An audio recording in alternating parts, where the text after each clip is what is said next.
ATN live के कार्यक्रम hello doctor में आप सभी दर्शकों का स्वागत करती हूँ। आज हमारे साथ हैं डॉक्टर मधु, जो आई स्पेशलिस्ट हैं, आंखों के संबंध में बातचीत करने के लिए। डॉक्टर मधु, आपका इस कार्यक्रम में बहुत बहुत स्वागत है। आंखें खुदा की वो नेमत हैं जो अगर हमारे पास ना हो तो ये सारी दुनिया अंधेरी दिखेगी और रंग बिरंगी दुनिया देखने की चाहत समाप्त हो जाएगी। तो इसी आँखों के संबंध में कवियों शायरों ने कई नज्म, कई शेर रच डाले हैं।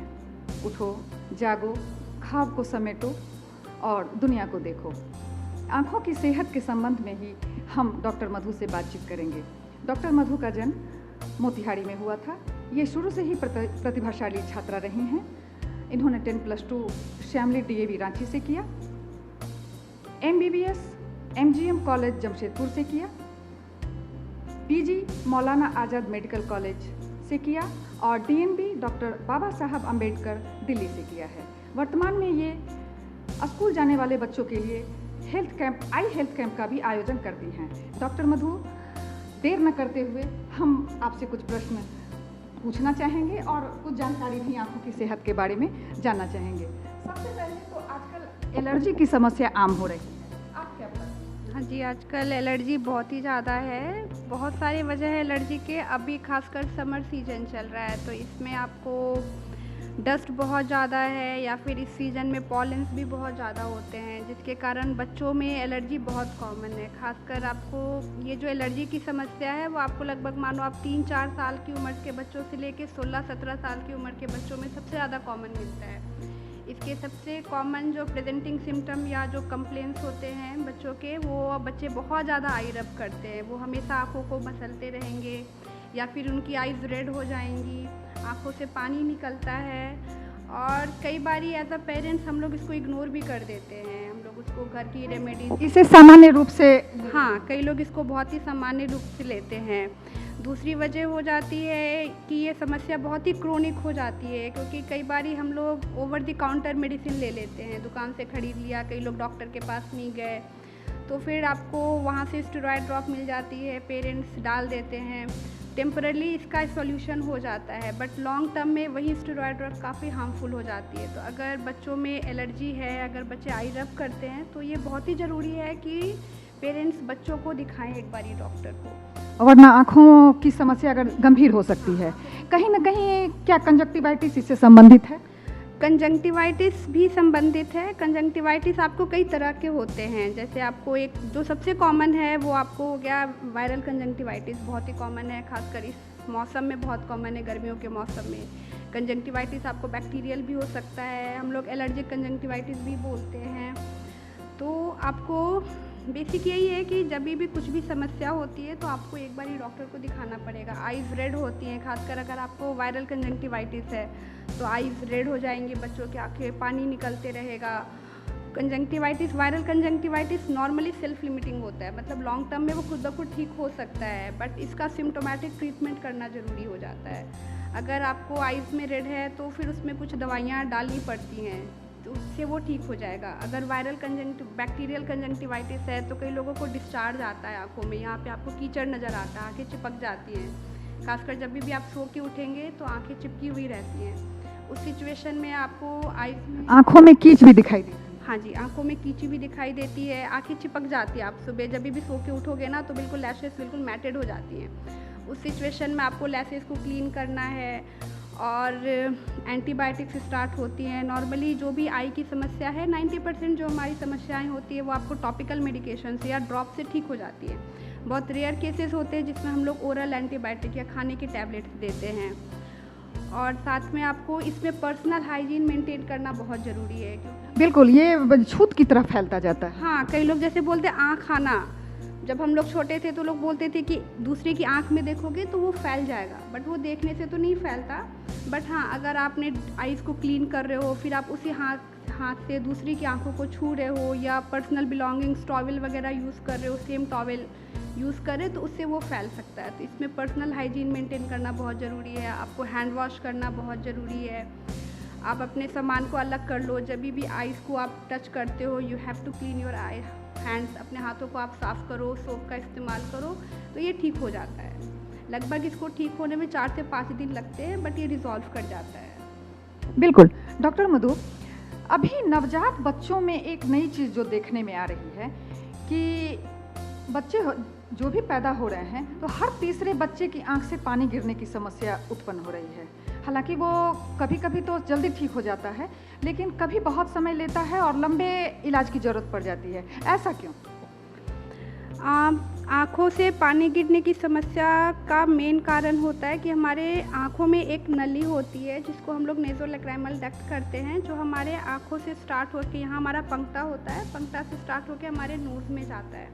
कई बार इसका जो कैनालाइजेशन है या इसकी जो ओपनिंग है वो कंप्लीट नहीं होती है, तो वो कहीं ना कहीं पे ब्लॉक रहता है। उस सिचुएशन में बच्चे जैसे पैदा होते हैं उसके कुछ समय के बाद से ही उनके आइज़ में पानी आने लगता है या कीचड़ आने लगता है।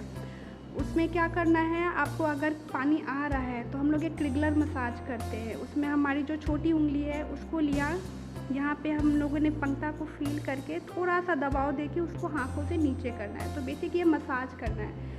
दिन में कम से कम 3 से 4 बारी आई ड्रॉप डालने के बाद स्टार्टिंग के 10 दिन में हम लोगों को ये मसाज शुरू करना है।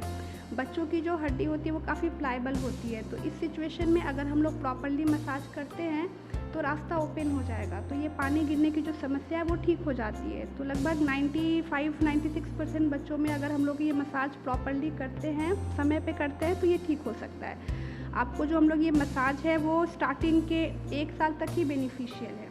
अगर 1 साल में नहीं ठीक होता है तो फिर हम लोग इसको सिरिंजिंग करके या फिर प्रोबिंग करके इसको ओपन करते हैं, तो वो थोड़ा सर्जिकल प्रोसीजर है। बच्चों में फिर आपको जीए देना होगा पूरा बेहोश करके, तभी कर सकते हैं। तो बेस्ट है कि अगर पानी आ रहा है तो आप उसको मसाज करना स्टार्ट कर दो। मसाज करने से वो ठीक हो जाएगा, वरना कम से कम 9 महीने के होने के बाद हम लोग उस पर सिरिंजिंग प्रोबिंग करके उसको ओपन करते हैं। स्कूल जाने वालों बच्चों में अभी चश्मे की समस्या बहुत बढ़ गई है।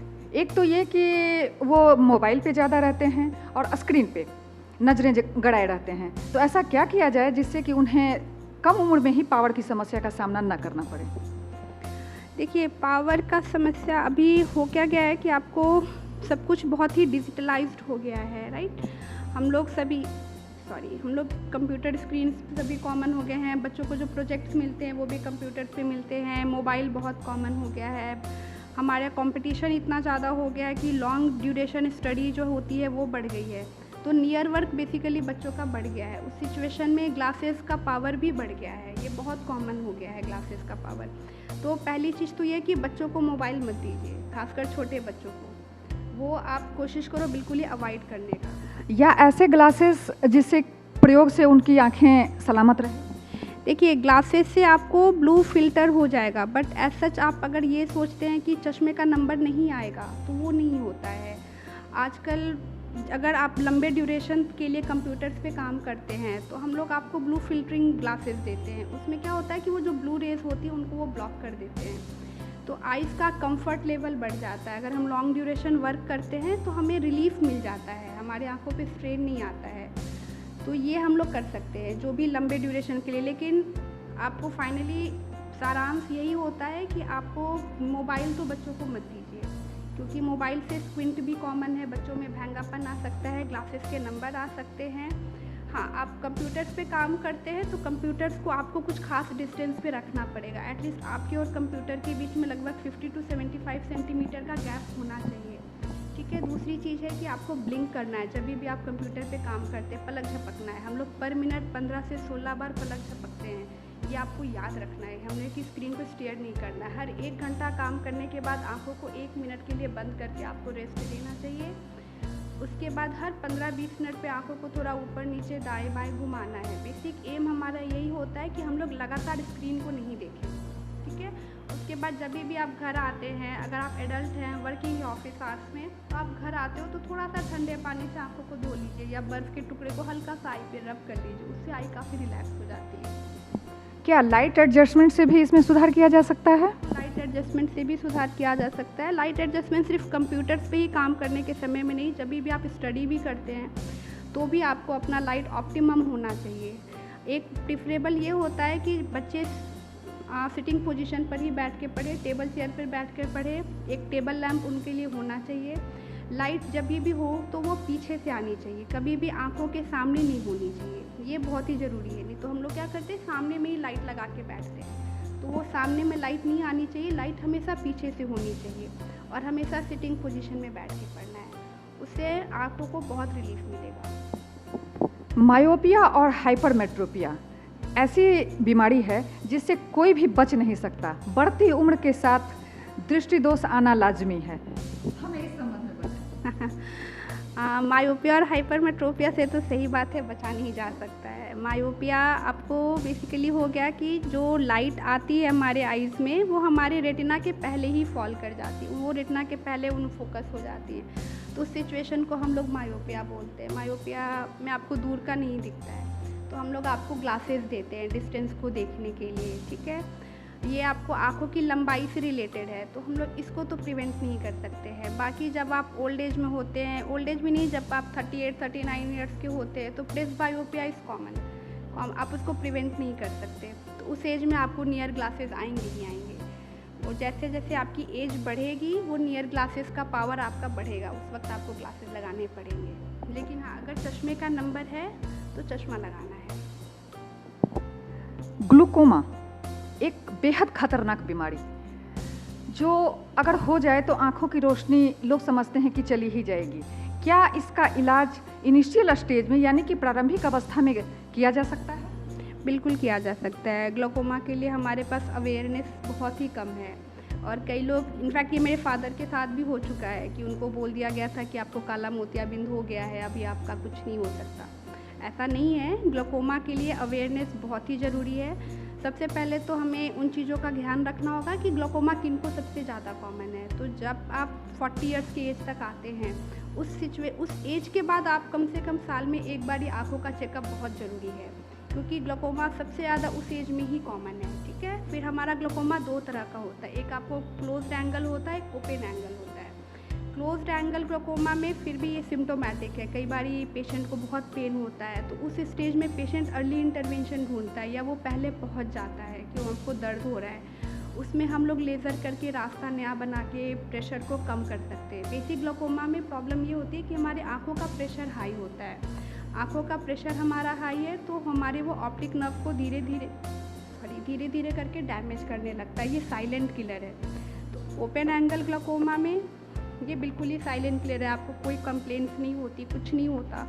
कभी कभी थोड़ा बहुत फ्लोटर्स या फिर कलर्ड हैलोज दिखते हैं, बट पेशेंट को पता नहीं होता। तो ओपन एंगल ग्लूकोमा बिकॉज हमारे यहाँ बहुत ज़्यादा अवेयरनेस नहीं है, पेशेंट बहुत लेट आते हैं, बट ये ट्रीटेबल है। अगर आप अर्ली स्टेज पे आते हैं, आपका प्रेशर हाई है, तो हम लोग आपके प्रेशर को कम करेंगे। दवाइयाँ दी जाती है, कई एंटी ग्लूकोमा ड्रग्स अवेलेबल है, तो उन एंटी ग्लूकोमा ड्रग से हम लोग सबसे पहले प्रेशर को कम करने की कोशिश करते हैं। अगर ड्रॉप से प्रेशर कम नहीं होता तो हम लोग टैबलेट्स भी दे सकते हैं, बट अर्ली डिटेक्शन बहुत ज़रूरी है। अगर अर्ली स्टेज पे ग्लूकोमा डिटेक्ट हो गया तो हम लोग आराम से आई का प्रेशर कंट्रोल करके हम लोग ग्लूकोमा को आगे बढ़ने से बिल्कुल रोका जा सकता है।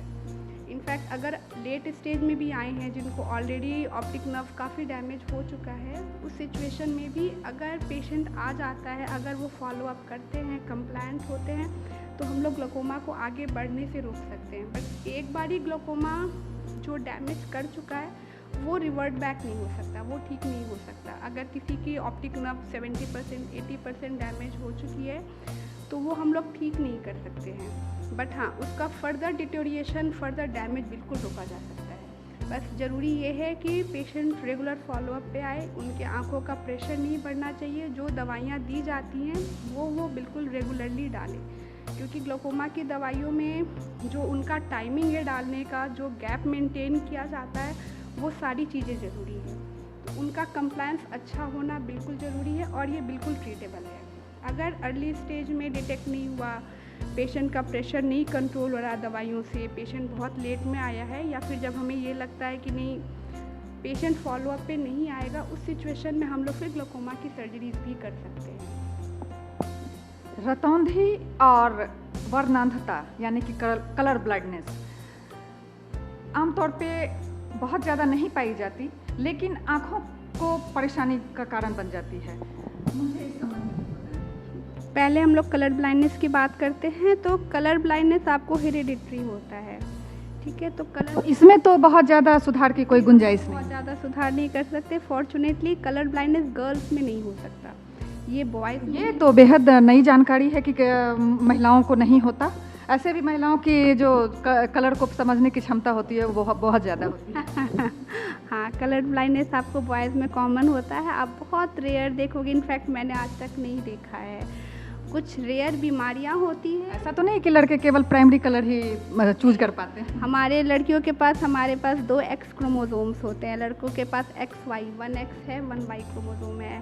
तो कलर ब्लाइंडनेस आपका एक्स क्रोमोसोम से लिंक्ड होता है। तो अगर हमारा एक एक्स क्रोमोसोम फॉल्टी है बट हमारा दूसरा एक्स क्रोमोसोम हमें प्रोटेक्ट कर लेता है, ये ऑप्शन लड़कों के पास नहीं है। उनके पास एक ही एक्स क्रोमोसोम है, अगर वो फॉल्टी है तो वो उसमें कुछ नहीं कर सकते।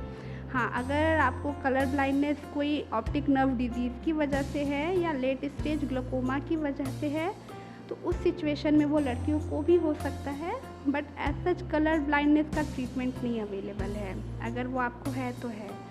दूसरी चीज़, आपने बात की रतौंधी की। रतौंधी विटामिन ए डेफिशिएंसी से होता है, तो रतौंधी का ट्रीटमेंट हो सकता है। रतौंधी के ट्रीटमेंट के लिए सबसे ज़रूरी है कि हमारा खान पान अच्छा होना चाहिए। हमारे खान पान में हरी सब्जियां, पत्तेदार सब्जियां जो हम लोग बोलते हैं, जैसे आपको पालक हो गया, वो बहुत ही ज़रूरी है। फिर आपको जो भी लाल पीले रंग के फल आते हैं, आपको पपाया हो गया या आम हो गया, ये फल का इंटेक होना चाहिए। जो लोग नॉनवेज खाते हैं उनके लिए ज़्यादा अच्छा सॉल्यूशन है, तो वो आराम से मछली खाने से, फ़िश का इंटेक अगर आपका अच्छा है तो हम लोग का रतौंधी क्योर हो सकता है। बट ये ट्रीटेबल है। बहुत लेट स्टेजेस में जहाँ पे आपको काफ़ी डिजीज़ आगे बढ़ चुकी है, उस सिचुएशन में फिर हम लोग इंजेक्शन देते हैं विटामिन ए के, बट रतौंधी का ट्रीटमेंट अवेलेबल है। आँखों में कई बीमारियों के लक्षण दिख जाते हैं। कई किस्म की बीमारियां हैं जिसके सिम्टम आँखों में उभर कर सामने आते हैं। आई कैंसर भी एक खतरनाक रोग है। इस संबंध में आँखों में कई बीमारियों के लक्षण दिखते हैं। आज के डेट में India is the second largest epidemic centre of diabetes, क्योंकि हमारा पॉपुलेशन सबसे ज़्यादा है, लोगों का वर्क स्टाइल बहुत चेंज हो गया है, हमारी डाइटरी हैबिट्स बहुत चेंज हो गई हैं। तो डायबिटीज़ आपको बहुत कॉमन है। डायबिटीज़ की वजह से आँखों में बहुत ज़्यादा चेंजेस आ रहे हैं, ठीक है। डायबिटीज़ के अलावा जो दूसरी बीमारियां हैं, जैसे अगर आपको हाइपरटेंशन है या आपको आगे चल के स्ट्रोक होता है या फिर आपको अनीमिया है या ब्लड संबंधित कोई दूसरी बीमारी है, उनका लक्षण आपको आँखों में दिखता है, ठीक है। साथ में कुछ कैंसर्स भी हैं, अगर वो मेटास्टेसाइज करके आ जाते हैं तो उनके लक्षण भी आपको नज़र आएंगे। आई का जहाँ तक कैंसर का है, तो सबसे कॉमन आई कैंसर आज के स्टेज में रेटिनोब्लास्टोमा है, जो छोटे बच्चों को मिलता है। रेटिनोब्लास्टोमा कैसे डिटेक्ट होता है, उसमें कई बार पेशेंट ये कंप्लेन करके आते हैं कि उनके बच्चों की आंखों में सफ़ेदी दिखती है। जो हमारा प्यूपिलरी एरिया है, जो छोटा सा ब्लैक एरिया है, वहाँ पे आप फ़ोटोज़ लेने पे वो वाइट नज़र आता है, जिसको कई लोग वाइट स्पॉट की तरह से, हाँ जी, वो बिल्कुल वो वाइट स्पॉट की तरह दिखता है। तो उस सिचुएशन में पेरेंट्स आते हैं। तो ये आई कैंसर स्टार्टिंग स्टेज में अगर हो जाता है तो ये ट्रीटेबल है। कुछ पर्टिकुलर सेंटर्स हैं हमारे यहाँ जहाँ पे इसका इलाज होता है, जहाँ पे ऑपरेशंस होते हैं, जिससे आई कैंसर को हम लोग प्रिवेंट कर सकते हैं। बट इसमें अर्ली डिटेक्शन बहुत ज़रूरी है, नहीं तो लेट स्टेजेस में इनका ट्रीटमेंट थोड़ा लंबा चलता है, क्योंकि पहले आपको कैंसर को रिमूव करना है, फिर आपकी कीमोथेरेपी चलेगी, रेडियोथेरेपी चलेगी, तो ये लंबा प्रोसेस है। बट हाँ, आज के डेट में कुछ जगह हैं जहाँ पे इसका ट्रीटमेंट होता है। तो ये थी डॉक्टर मधु हमारे साथ, इन्होंने अपनी बेशकीमती जानकारियाँ बांटी। डॉक्टर मधु, आप हमारे कार्यक्रम में आई, अपना बहुमूल्य समय हमें दिया, आपका बहुत बहुत धन्यवाद। Thank you. तो इस कार्यक्रम से हमें दीजिए इजाज़त। ATN लाइव की पूरी टीम को की तरफ से नमस्कार। मैं नीलाद्री आपसे विदा लेती हूँ, फिर मिलूँगी। नमस्कार।